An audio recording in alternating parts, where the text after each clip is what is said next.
everybody. I'm Rob Riggle. I'm Darren Leader. And welcome back to Riggle's Picks. Today, my friends, is a special day. It's a day. It's a day to celebrate. I'm excited about today. You're more excited. I'm excited. I think you are more excited. It's awesome. I'm super excited about the guest we have today.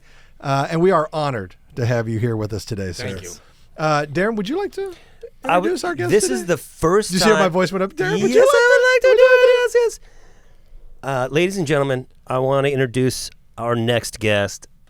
I've known him a long time. I've known him all my life. That's true. Literally. Yeah. All my life. He was one half of creating me. And he raised me along with my mom. And I think he did a very, very good job. Any sort of, dips in my quality of life was on me. They did a great job. My dad, Howard Leader. Hey, welcome to the Thank show. you. Thank you very much. Thank you. Thank you for being here. I know Darren said he wanted to have you on the show, and I love the idea. I was really happy that that's going to happen. I have 10,000 questions. Here we go. Should I just split? Is this going to be a... I need you to be here. Oh, God. But even more so, the audience has 10,000 questions about Raising Darren.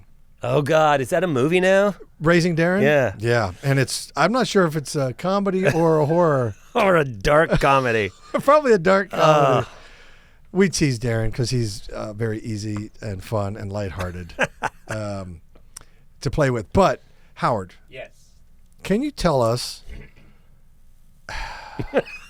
I love this. Well, I don't know where to begin. I don't know. Should I start at the very beginning? Dude, I don't know where you want to start. I just can tell you this. My dad watches the podcast on a regular basis. Okay. Oh, thank you for that. I'm going to, and it's genuine. It's not like, I don't go, hey, did you watch the podcast? And he goes, yeah, I'll watch it in an hour. He calls me out of the blue. Out of the blue, dude. And he'll go, I didn't do that to you when you were 9. And I'm like, I don't know what you're talking. Yeah. No, and he goes, I just watched the podcast. I'm like, which one? So he watches these things. Well, now it's your chance. Now it's your chance to set the record straight. This is it. On So a lot of things. So whatever's been bugging you, let's talk about it. He's very familiar with the podcast, and he enjoys it. So it's going to be up to you. Because look, I'm just here. I'm just a passenger. As you can see, my notepad. It's huge. It's completely blank because it's all right in here. It's cooking with gas in here. Start at the beginning, dude. So, when did you know, you and your wife, when did you guys know that Darren was either special or he was going to be a handful? Darren really was never a handful. Bam. Never. We knew, I guess I don't know when we knew. We knew when he used to get home from school at 6, 7, 8, when they started sending homework home with the students. Yeah. He never did it. What he would do, wait until the next morning and do the homework and turn it into class a half hour later. Always got A's. Very surprising. Smartest kid we ever knew. Really? Yeah. I mean, that's awesome. You sound... No, that's okay. We thought Darren was so smart, and this is the truth. I tell people this story. We thought that he was going to be a doctor, an attorney, an accountant, a professional, and we thought his sister was going to end up doing somebody's nails and pedicures and things like that. They were totally opposite. She very seldom did her homework, didn't like school, hated school. I won't. Well, anyway. Don't get in trouble with your daughter. Don't get in trouble with your daughter. No, I can't. And he was a great listener in school. I think that's still true today. Yeah. I can see that. And every time, girls had problems, fellas had problems, they go to Darren. And Darren would just listen and listen. And I got to tell you, he does the same thing now with me. I was really in a pissed off mood yesterday. Yeah. I've got a water leak in my house. Oh, the worst. So I'm telling him how much it's going to cost, what they're going to do. We're going to repipe the whole house. Oh, no. It's going to be $8,000. He says, Dad, you got to throw that out of the window and think good things about it. You spend $8,000, $9,000, but the house will be in perfect shape. And I'm going, I don't understand this kid. Yeah. Bottom line is, he's right. Yeah. You know? But it's nice that he offers that perspective instead of spinning you up. Instead of feeding into it and being like, yeah, 8,000, man, that's screwed. You're getting screwed, and getting you into a bad state. He's working hard to get you into a good state. What happened yesterday when I said I'm thinking of getting a Nissan? Oh, well, let me give some context. Okay. My father is known for impulsivity, and oftentimes throughout my life, I'd go. My sister would go, "Hey, did you see the new thing?" I would be like, "What?" He just bought a 50-foot RV. He's not a camping guy. I did. Or this is $106,000. This is real. He sold it. How long do you have it? 2 months? A year. 2 months gone. Oh, we've all made purchases. I'm not done. Okay. I want to get a boat. Yeah. Nothing. Not a marina guy. Not a fisherman. Yeah. Not a beach dude. Yeah. Worked his whole life though. If he wants a boat. He got a boat. Okay. How long the boat? 2 months? Maybe 3 or 4. That's probably because you couldn't sell it that quick. So he's known for these things. So the other day, yesterday, we're on the phone. He goes, "Yeah." So I said, "What are you and Mom doing?" And by the way, their story of marriage. Yeah. Can I tell that story? There's nothing off limits, right? Nothing's off limits. Their story of marriage and divorce and marriage again is crazy. So I'll give you that later. Okay. So he goes, "Hey, I go, what are you guys up to?" "I just saw the new Toyota truck, and I was thinking about it. I started looking." I go, "Are you going to buy a new truck?" Here's an 80-year-old man with a truck that's totally good. Like, what year's your truck? 18. It's Ford F-150 18. It just hums along, and he always tells me how much he loves it. Okay. I love my truck. Yeah. Love my truck. And then yesterday, I'm thinking about getting a new truck. I'm like, dude, I go, how many miles have you driven total since you bought your truck? And he goes, he goes, about 20,000. I go, in 5 years, you've put 4,000 miles a year on your truck. You're going to go spend 50 grand to be in a truck for this much time. I go, does that make any sense to you? He goes, no. I go, well, at least he's honest about it. At least you're honest about it. No, he's not trying to front. He was like, but I don't think he plays it out long enough to go, let me do a little life math. Can he afford it? Absolutely. Yeah. And is it his right to buy it if he wants it? Yes. You're an 80-year-old man. You're going to do what you want. I understand that. But it's my job as your 53-year-old son to present a little bit more light on the subject, so you're making it complete. That's what family and friends do for one another. They offer perspective. Totally. So in the end of that little story, he goes, "Yeah, no, I'm not going to get a new truck, but I was just checking it out." So it was nice. Okay, that's teamwork. That is teamwork. And that's teamwork. Again, if you bought the truck, you buy the truck. But you'd be in it for 10 minutes a day. Though, I'm kind of with you, Howard. Sometimes I get a thought in my head, and I'm like, I think that's what I want. I think that's what I need right now. I think that's what's going to happen. I get it. And I have people like Darren in my life who also I'll bounce the idea off of, and then I'll think better of it. Yeah, and I think better of bouncing things off his life too. You remember the old VCR? Sure. I was one of the first people in Los Angeles that bought a VCR at Ad Rays. I don't know if you remember Ad Rays in West LA. Mm-mm. It was an RCA. It cost me $1,000. Oh, and back in the day, that's a price tag. Right. That's probably like $5,000 now. Yeah, they are. Well, that was probably the equivalent. The equivalent. No, $1,000 back then. Oh, a lot of money. A lot of money. When you put it on fast forward, the screen goes black. If you put it in reverse, the screen goes black. So if it's your intention to bypass the commercials, you never know when the commercial ends. Right. So you're going like this. Yeah, back and forth, back and forth, back and forth. Yeah. You remember the smart car? It was made by Mercedes and Chrysler. This big. The smart cars, the little tiny cars. Yeah.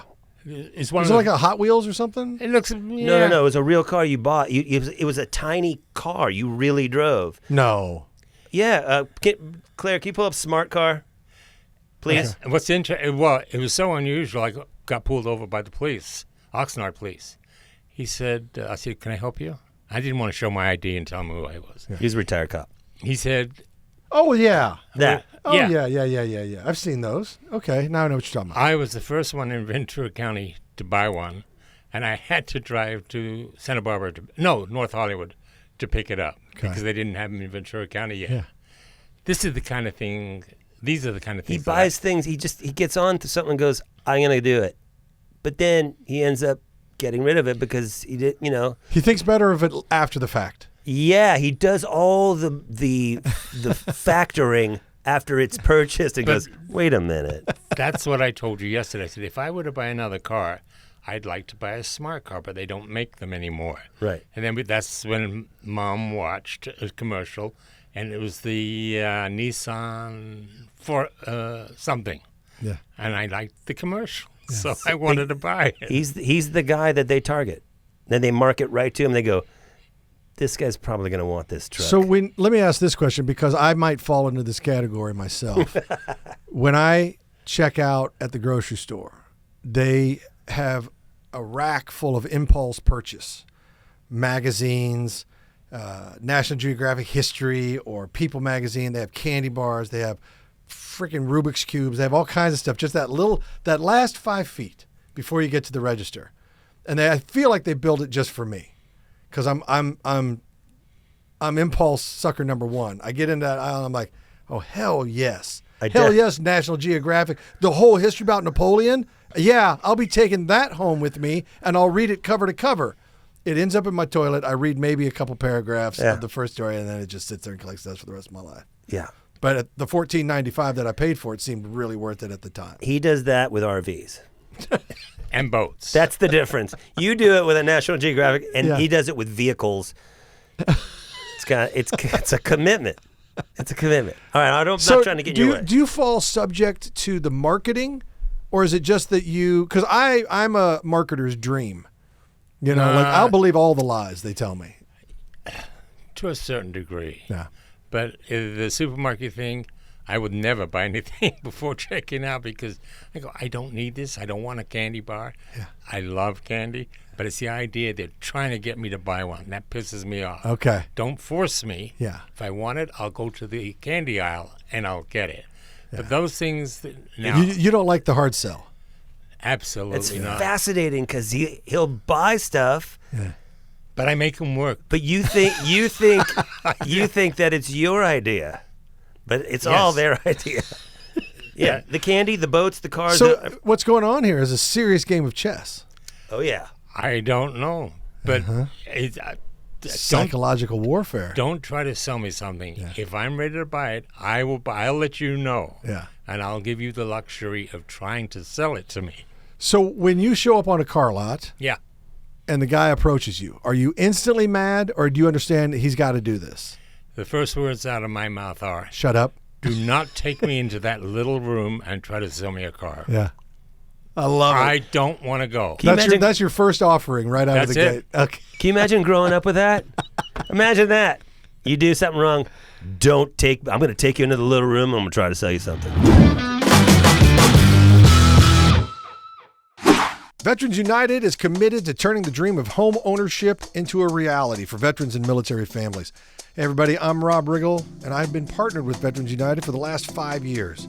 With more than 500,000 VA loans closed and a passion for service, they are the #1 VA lender in the nation. Experience, integrity, excellence, and dedication. That's what you get with Veterans United. So please, visit veteransunited.com and start your journey home. All right, let's jump to the teenage years. Oh my God! So Darren, okay, I like the fact that Darren has a sharp mind. Yep. And that he was a quick study. Yes. Got good grades. Absolutely. Now, you're ruining my street cred. In the early '80s, in L.A., heavy metal music I think was becoming the scene. Darren does that all the time. I remember my first podcast. That's your mother. Here. I disconnected that. By the way, can I just say how much you are like my father. My father, his phone has this ring on it. It's like an old, what old phones sound like when they ring? You know that. Yeah. Oh yeah. He has that did that, and it flashed a light. It had everything. Yeah. The only thing that didn't come out of there was an actual cuckoo bird. That's the only thing that didn't come out of that phone just now. My dad, and along this, my dad, he's got his set to turbo loud. I didn't even know it goes that loud. It's an extra. It goes to 11. His phone goes to 11, and like if we're going somewhere, like I had to triple check at my niece's wedding that his phone was on silent. I should have done that. I should have done that. Well, you do when we're at home. I know. I didn't even think. My bad. So, but it's nice though that your wife's calling to check in. She probably wants to know how this is going. Yes. But she also knows that I can't talk to her right now because this is going. And totally ignoring that fact. Hey, but that's all wives. That's all wives and girlfriends. They call. They go, where are you going to be? I'm going to be on the golf course from this time to this time. Shrang. Yeah. All of a sudden you look down, you got 3 messages. Like, she knew. Yeah. Well, we have the water leak, so I'm thinking now, did the house catch on fire? And should I have gotten that? No. Okay. Yeah, because she'll call right back if that was the case. Yep. There'd be a double go. You're right. So we've got Darren here. Now he's in his teenage years, heavy metal music, early 80s. It's all part of he's growing his hair long. He's not a hippie, but he's definitely trouble. How did you get through the teenage years with Darren? God, I don't know if it's my age that I don't remember these things. I do remember. You probably blacked him out, to be honest with you. You probably blocked him out on some level. We lived in Thousand Oaks at the time, and he had a garage band, obviously a drummer. Yeah. Kid across the street, guitarist. Yeah. And who's the guy with the big nose? I forget. The singer. Oh, Ryan? Yeah, him I remember. Oh, sorry, Ryan. Yes, sorry, Ryan. Well, he's the only guy who had he had a big Roman nose. Yeah. Like it was, but I think that helped him sing great. And to be fair, gave him another octave. Yeah, it did something. He was really good. To be fair, that was a little bit later than teen years. But there is something. Can I just say there is something very awesome and Americana about a neighborhood garage band. Dude, we built a wall halfway through the garage. So we had the front part of the garage. Howard, you did this? Yeah. Oh. He did. Okay. And I was taking drum lessons from 4th grade up, right? And so when I was in about 6th grade, he could see that I was not stopping. And so he built a wall horizontally in the garage midway. So we had a front part of half of our garage with tools and all the things. Yeah. And then the back half was a room to play drums in and jam in. So we stole a bunch of egg crates from the back of the store that they would throw out. Yeah, sure. We put them up on the wall. My buddy Dave was across the street. He would come over. We'd bring his amp over across the street. We'd set up, and he played guitar. He knew like 15 songs, but he only knew the intro, first verse, first chorus. That was it. We would play the first part of a shit ton of songs. And why didn't he learn the rest? That's a question for Dave. I don't know. But we would have my sister, who's 2 years younger than me, come in the room with 2 flashlights, turn the light off in the room, and we would start jamming, and we would tell her to take the 2 flashlights and do this. Yeah. That was the concert lighting. We fully had concerts almost daily in there with the same 15 songs. We would play, get our rock moves on and everything.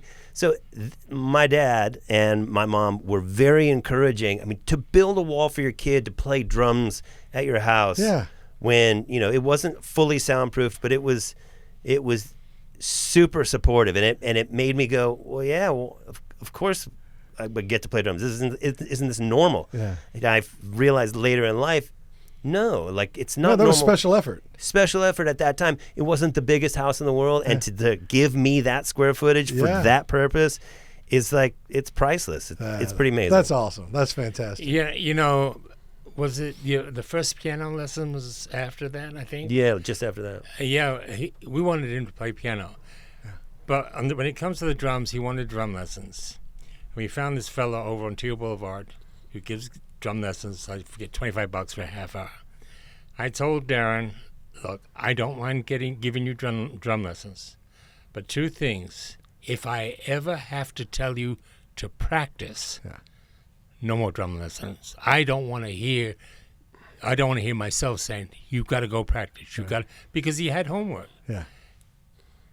it got to the point that I had to tell him to put the damn drumsticks down and go to bed. Yeah. I mean, that's awesome. Yeah, and he just played. Well, he took what you said to heart. Yep. Which I love that. And you obviously had a desire and a passion for it. So that's awesome too. Yeah.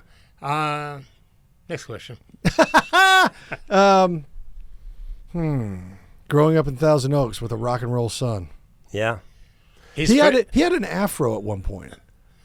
Oh, his hair was down to the middle of his back. Yeah. And it's curly. That's what I noticed. I saw a picture of him back in the day, and he had curly, bushy hair. Yeah, it was a lot. It was a lot. And now I can't get him to every other day. He's with the shaver on the head. Yeah. It's where it's at. I don't know. How do you feel? Do you wish you had the hair back? Do you wish you would let it grow back a little? You know, I kind of like the short hair, and I have to be honest. When he comes home, now that he's not home, he gives me a haircut almost as short as his. I do. And I like it. Yeah. Now, when it starts to grow back, I feel like I should call Kansas City and say, come back for a day. It's a good reason to get him back. It is a good reason. Yeah. I don't particularly like it that short at the beginning because I feel naked. Yeah. And it takes some getting used to. It does. And it's cold. Yeah. It takes some getting used to for sure. What was it? On the phone, we FaceTimed on the phone last week, and you said, are you growing your hair back? Yeah. You know, it was a 1/4 inch long. You growing your hair back? Well, and now that the D lives in Kansas City, he's going to be wearing stocking caps a lot. Oh, yeah. A lot. I know. And that's fine. You'll look stylish. You'll look good. I'm down. Yeah, you'll look good. I'll be soups tight. Yeah. Get one that has like my face on it or something. I was going to get, one that comes down your face, and then I was going to get a stocking to go over my face with your face. So I got 2 of you. That would be, well, that's killer. It will be killer. So, did Darren get good grades? Absolutely. He did? Yeah. A's, B's. He didn't try to get good grades. He just got good grades. He just got good grades. When they had a class, or whatever class he went to, he retained what was taught. Yeah. He didn't have to read a book. He just maybe could glance at it, and he knew it. So you're right. Then what it came down to is he's a great listener. Very good. Because I imagine he sat in class and soaked up everything that was being said. He must have. Yeah. I think I got by a lot on bullshitting, too. I don't know. You can't. I got the grades. I don't know if you can do that and get the grades. I think I got some leeway. You can do that and sell a car, or get away with a story, but you can't fake it like that for that long.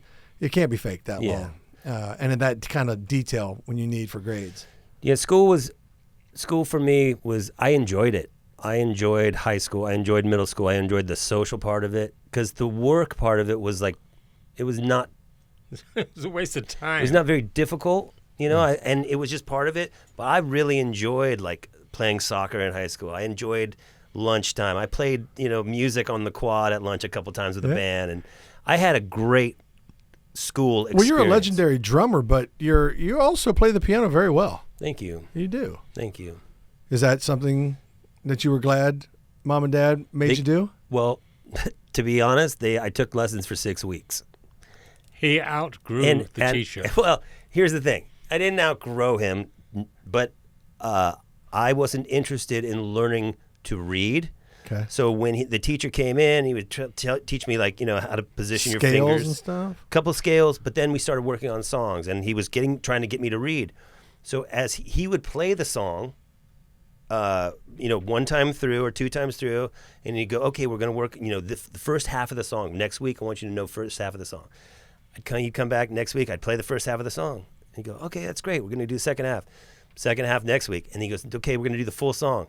So the third week, I would have to play the full song, and I would play it, but it was clear that I wasn't reading because I was in a different part of the song, and it's not on the right page. You know what I'm saying? Like, no, you know what?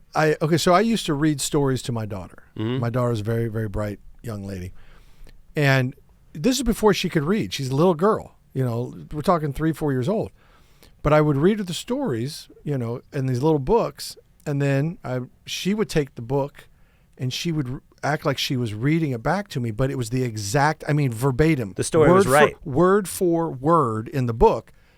But I knew she didn't know how to read, and she would turn the page at the right time. She knew, and it was all... Yeah, she heard you do it. From memory and from sight and sound, and So I wonder if that's exactly what it was. I remember being able to. Jesus Christ! Oh, now check and see if it's fire. No, it's not.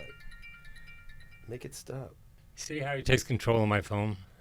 Well, I do. He does. He tends to take control. He tries to take control of a lot of things. You should see him steamroll his way into here, sir. It's ridiculous. You guys just tell me when you're done. No, so for the piano, it was 6 weeks, and the teacher goes, "You're not reading, are you?" And I was like, "No." And then my parents said, "Well, do you want to do this?" And I said, "I don't want to learn how to read." And I just continued to play. I continued to listen to songs and learn them on my own and play, and just then being in bands and being around guitars and around bass guitars and around keyboards and having a piano at home. My parents had a piano. It was just Excuse me. Who did we buy the piano for? Me. Oh. But we had a piano when I was a baby. We planned on you being a Liberace. No. I have a picture of me. He's a lot like Liberace. I have a picture. This is when you bought the. Hold on, stand by. I know this story. This is another very cute story. This is a good picture to illustrate how young I was when they bought the piano. All right, I'll I think he was about wait 18 months. Wow, you weren't kidding. He's in diapers. That's real. I mean, Is that the one? That's the one. That's the pic. That's so you can't really tell me that you bought the piano for me. You had the piano. Is that the white? That's not the white one. No. That was a different piano we had. Right. So you guys always had a piano when I was that big, and so I can remember like reaching up and hitting the keys and thinking to myself, if I hit two keys and they were harmonically, You had an ear for it then. I could tell what I liked. You have a gift, Darren. You have a gift. You have a very special gift for music. There's no doubt about that. Thank you. Because I mean, that's clear. It's clear from that picture alone. Yeah. And the fact that you would reach up above your head, not being able to see, I can remember. and you could figure out these harmonize, these don't. Mm-hmm. This does, those don't, and you knew. Yeah. Like nobody has an ear for that. I mean, it's a very special, small percentage of the population that has an ear for that kind of thing. I feel lucky that I do music, and that it's a weird thing because I didn't really like pick it. I didn't go, oh, I want to be a musician. Though that thing was just in our house, and I would walk by it, and it was. I just had a piano there. in my house. It was just a box of wood. You had no interest in playing it? I of course I sat down and would pound on the keys, but it meant nothing to me. I couldn't read music to save my life. I have no musical talent whatsoever. No, you can sing. No. Yeah. I can't, but I wish, a foreign language and a musical instrument. Those are the only things I feel I have a regret on. And I don't have regrets on much. But you have pitch. I've heard you sing. You can sing. You can hear notes. So can you. I don't know if Mom can sing. Can Mom sing? Yes. Oh, yeah. Oh, she's going to watch this. Of course she is. And Jody, my sister, not a singer per se. Okay. And she will tell you that. Okay. She's a flashlight holder. She's a great light person. She's light and sound. Oh, she's the tech. She's tech. She put on great concerts with us. Yeah. Did you ever trust her with pyro? No. Not at that age, because she would have burned me at that age with pyro.